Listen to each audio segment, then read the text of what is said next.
Hello friends. तो इस video में हम लेकर के आए हैं आपके लिए जीव विज्ञान आने की बायोलॉजी के टॉप 20 क्वेश्चन। इसमें सारे प्रश्न जो है इंपॉर्टेंट हैं और आप किसी भी तरह की कंपटीशन की एग्जाम की तैयारी कर रहे हैं तो आप वीडियो के अंत तक बने रहिए, क्योंकि इन सारे प्रश्नों को जो है परीक्षा में कभी ना कभी पूछे गए हैं। तो चलिए हम लोग स्टार्ट कर लेते हैं। देखिए सारे प्रश्न इंपॉर्टेंट है, वीडियो के अंत तक आप बने रहते हैं तो टोटल आपका जो यहाँ पे 20 प्रश्न जो है कंप्लीट हो जाता है। ठीक है, चैनल पर पहली बार विजिट कर रहे हैं तो सब्सक्राइब कर लीजिएगा, पास वाले बेल आइकन भी प्रेस करके उसको जो है ऑल नोटिफिकेशन में ऑन कर दीजिएगा। पहला प्रश्न देखिए, बरगद के पेड़ के तने से लटकने वाली मोटी जड़ें क्या कहलाती है? तो आप जनरली अब कहीं ना कहीं जो है बरगद का पेड़ देखे होंगे। ये बहुत बड़ा जो है बरगद का पेड़ रहता है, लेकिन इसके कुछ जो है ना तना, यानी कि ये जो पेड़ है, ये जो डालियां हैं, इसे कुछ तना जो है यानी कि ज़मीन तक जो है लटका हुआ होता है। ठीक है, वही पूछा जा रहा है कि जो मोटी जड़ें लटकती है जो, वो क्या कहलाती है? तो राइट आंसर हो जाएगा ऑप्शन सी, स्तंभ मूल कहलाती है। ठीक है,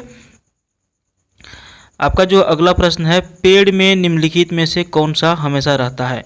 ऑप्शन ए पत्ती, ऑप्शन बी जड़, कलिका या फिर टहनियाँ। तो देखिए कोई भी पेड़ जो है उसमें हमेशा कुछ रहे या न रहे, लेकिन एक चीज़ जो है हमेशा रहता है, वो है आपका जड़। क्योंकि बिना जड़ का जो है पेड़ जो है रहना क्या है, पॉसिबल है नहीं है। बिना जड़ का पेड़ रह ही नहीं सकता। इसलिए यहाँ पे आपको थोड़ा सा इसमें माइंड का भी यूज करना है और इसको बताना है कि यहाँ पे हमेशा जो है पेड़ में जड़ रहता है। सही उत्तर ऑप्शन बी हो जाएगा। आपका जो अगला प्रश्न है, आलू का खाने योग्य जो भाग होता है वो कौन सा होता है? ऑप्शन ए जड़, फल, तना या फिर कलिका। तो देखिए राइट आंसर इसका हो जाएगा ऑप्शन सी, तना। आलू का जो खाने योग्य भाग जो होता है वो तना होता है। ऑप्शन सी यहाँ पर सही उत्तर हो जाएगा। आपका अगला प्रश्न है, नागफनी में प्रकाश संश्लेषी कार्य किसके द्वारा होता है? ऑप्शन ए पर्णकाय स्तंभ द्वारा, ऑप्शन बी सलकंद द्वारा, ऑप्शन सी धनकंद द्वारा या फिर ऑप्शन डी इनमें से कोई नहीं। तो राइट आंसर देखिए हो जाएगा ऑप्शन ए पर्णकाय स्तंभ द्वारा नागफनी में प्रकाश संश्लेषी कार्य होता है। नेक्स्ट क्वेश्चन देखिए, निम्नलिखित में से कौन सा एक तना है? ऑप्शन ए गाजर, मूली, आलू या फिर ये सभी। तो देखिए इसका राइट आंसर अगर यदि आप ऑप्शन सी लगा रहे हैं तो बिल्कुल सही है। आलू जो है यह एक क्या है, तना है। इसके एक या दो प्रश्न पहले हम लोगों ने देखा था कि आलू का खाने योग्य भाग क्या होता है, तना होता है। ठीक है, तो वही यहाँ पे प्रश्न पूछ दिया घुमा करके, तो यहाँ इसका आलू हो जाएगा सही आंसर। ठीक है, गाजर, मूली या फिर आलू में से जो तना है वो आलू है। 6 नंबर प्रश्न देखिए, आलू भूमिगत रूपांतरित तना होता है जिसे कहा जाता है। देखिए आलू जो है ये जमीन के अंतर्गत भूमिगत होता है और वहाँ से जो रूपांतरित होता है उसको तना कहा जाता है।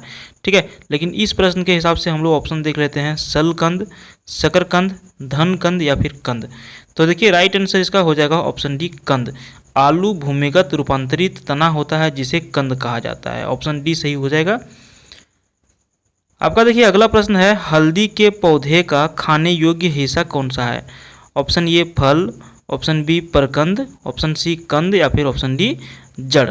तो देखिए राइट आंसर हो जाएगा ऑप्शन बी, परकंद। हल्दी का जो पौधा का जो खाने योग्य हिस्सा होता है उसे परकंद कहा जाता है। परकंद जो है वो खाने योग्य हिस्सा होता है हल्दी में। 8 नंबर प्रश्न आपका है, अदरक क्या है? ऑप्शन ए राइजोम, बल्ब, जड़ या फिर इनमें से कोई नहीं।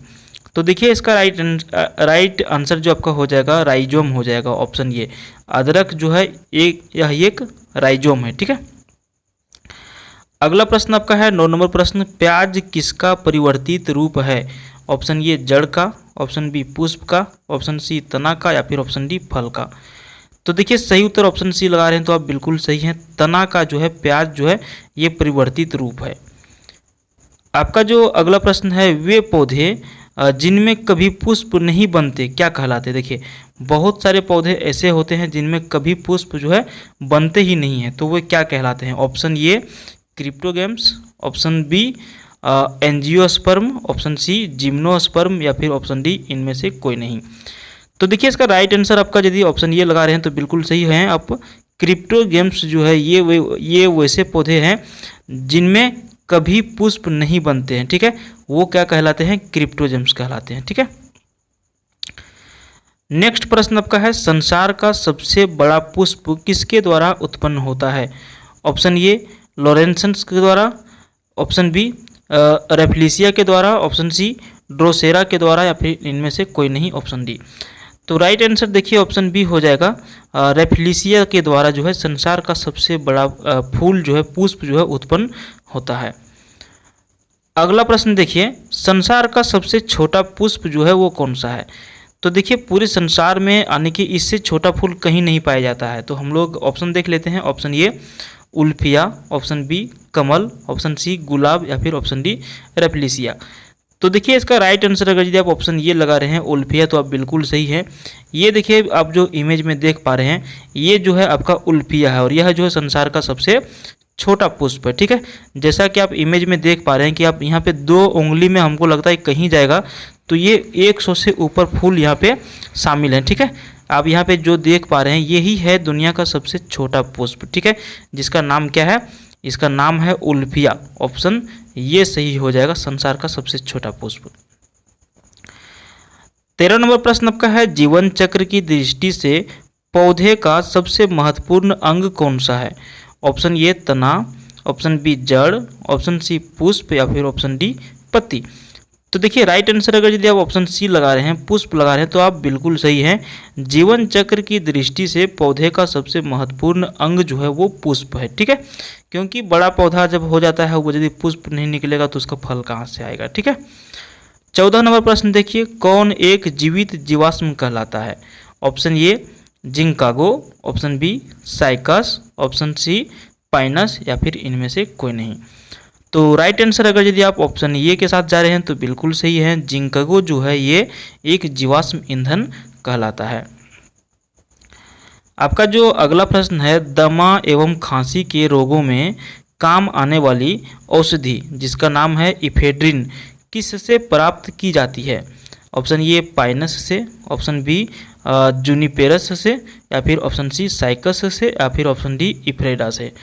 तो देखिए राइट आंसर अगर यदि आप ऑप्शन डी लगा रहे हैं, इफ्रेडा लगा रहे हैं, तो आप बिल्कुल सही हैं। दमा एवं खांसी में प्रयोग आने वाली औषधि जिसका नाम है इफेड्रिन वो इफेड्रा से प्राप्त होता है। ठीक है, यहाँ पे आप मैच करा सकते हैं। देखिए दवा का नाम क्या है? इफेड्रिन, और प्राप्त किससे होता है? इफेड्रा से प्राप्त होता है। तो आप दोनों को मैच करके यहाँ पे आप याद रख सकते हैं। देखिए इंपॉर्टेंट प्रश्न है, संसार का सबसे बड़ा पुष्प कौन सा है? Option A rafflesia, option B cactus, option C कमल या फिर ऑप्शन डी इनमें से कोई नहीं। तो देखिए संसार का जो सबसे बड़ा पुष्प है, ठीक है, वो आपका हो जाएगा रेफ्लेसिया, यानी कि ऑप्शन ए अगर यदि आप लगा रहे हैं तो आप बिल्कुल सही हैं। रेफ्लेसिया जो है संसार का सबसे बड़ा पुष्प है। आपको हम इमेज जो है जूम करके दिखा देना चाहते हैं। ये वही फूल है जिसका नाम है रेफ्लेसिया। ठीक है, और ये आप देख सकते हैं कि यहाँ तक मानव आते हैं। ठीक है, विदेशी मानव कितने रहते हैं? लगभग 6 फीट के रहते हैं, लेकिन यहाँ से यहाँ तक आप जो देख पा रहे हैं, हमको लगता है कि ऊंचाई कम से कम 25 से 30 फीट के आसपास इसका होगा, क्योंकि ये शेड भी बना हुआ है, ये बहुत ही ऊंचा में बना हुआ है। ठीक है, और यही जो है दुनिया का सबसे बड़ा पुष्प है जिसका नाम क्या है? रेफ्लेसिया है। ठीक है, और सबसे छोटा फूल को भी हम लोगों ने देख लिया, तो ध्यान रखिएगा दोनों का आंसर। देखिए 17 नंबर प्रश्न आपका है, सामान्यतः अंकुरन के लिए किसकी आवश्यकता नहीं है? देखिए कोई भी यदि हम लोग दाना जो है डालते हैं तो उसके लिए क्या आवश्यकता नहीं है अंकुरित आने के लिए? ऑप्शन ए हवा, ऑप्शन बी ताप, ऑप्शन सी जल या फिर ऑप्शन डी प्रकाश। तो देखिए राइट आंसर चला जाएगा ऑप्शन डी के साथ, प्रकाश के साथ चला जाएगा कि सामान्यतः अंकुरन आने के लिए अगर यदि प्रकाश नहीं भी रहे तो अंकुरन आ सकता है, लेकिन हवा, ताप और जल ये तीनों जो है इंपॉर्टेंट है। ठीक है, आने की अंकुरन के लिए किसकी आवश्यकता नहीं है? तो प्रकाश की आवश्यकता नहीं है। 18 नंबर प्रश्न देखिए, किस पौधे में बीज होता है लेकिन फल नहीं होता है? हम यहाँ पे इमेज भी लिए हैं, पहले हम लोग इसका आंसर देख लेंगे। ऑप्शन ए बादाम का, option B cycas, option C मूंगफली या फिर ऑप्शन डी ईख। ठीक है, तो देखिए राइट आंसर ऑप्शन बी लगा रहे हैं तो आप बिल्कुल सही है। साइकस जो है यह एक ऐसा पौधा है जिसमें बीज होता है लेकिन फल नहीं होता है। तो ये पौधा जो है साइकस का है। अगर यदि आपके आस पड़ोस में कहीं भी होगा, आप देखे होंगे, तो ये जो है साइकस का पौधा है और ये साइकस का बीज है, लेकिन इसमें क्या होता है? फल नहीं होता है। अगला प्रश्न आपका है 19 नंबर, किस पौधे का फल भूमि के नीचे पाया जाता है? ऑप्शन ए गाजर, ऑप्शन बी आलू, ऑप्शन सी मूंगफली या फिर इनमें से सभी। तो देखिए किस पौधे का फल जो है भूमि के नीचे पाया जाता है, तो इसका राइट आंसर हो जाएगा आपका मूंगफली। देखिए फल के बारे में बोला जा रहा है। यहाँ पे आप आलू देखेंगे तो ये बोलेंगे कि सर जी ये तो भी तो नीचे होता है ज़मीन के, लेकिन नहीं, ये जो आलू अगर आपका जो है ना ये तना है, ये फल नहीं है। लेकिन जहाँ पे फल की बात हो गया तो ये आपका मूंगफली है जो ज़मीन के नीचे यानी कि भूमिगत होता है। ठीक है, ये ऊपर में नहीं लगता है। आपका जो अगला प्रश्न है, नारियल का खाने योग्य भाग जो होता है वो क्या कहलाता है। तो आप नारियल से तो भली भांति वाकिफ होंगे, ये हमारा नारियल है और खाने योग्य भाग तो ये है जो वाइट वाइट है।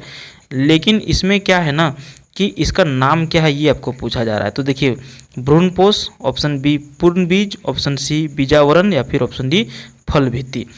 तो देखिए नारियल का खाने योग्य जो भाग होता है उसको भ्रूणपोष कहा जाता है। ठीक है, ऑप्शन ये, यानी कि आप जो यहाँ पे ये जो देख रहे हैं, ये जो वाइट वाइट जो आप देख रहे हैं ये क्या है, भ्रूणपोष है। ठीक है, ये जो वाइट है इसको क्या कहा जाता है, भ्रूणपोष कहा जाता है।